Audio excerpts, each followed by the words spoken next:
बनवा में भैले अजलव कुश सीता मन में सोचई हो।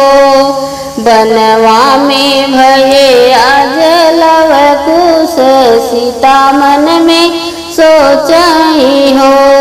रामाया जो जब होते राम तो केसनी के लागत हो। सखिया आजू जब होते मोरा रामा त केसनी के लागत हो।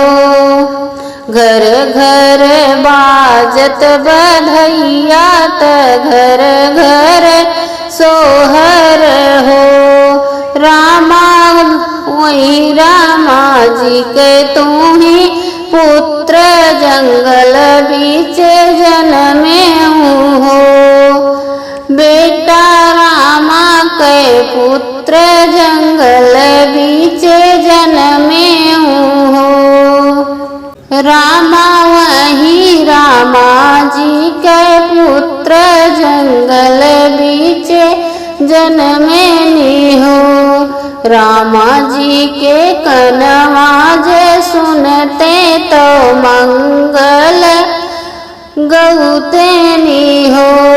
रामाया अयोध्या के राजयग माल खजनवा लूटवते हो। सखिया अयोध्या के राजय माल खजनवा लूटवते हो। नदी जब होती निगे मंगती त हम दे डारती हो। रामा अयोध्या के राजय माल खजनवा लूटवते हो। रामा अयोध्या के माल जे खजनवा लूटवते हो। भैली करमवा कहीं न केहू नाही आगे केहू नाही पीछे हो।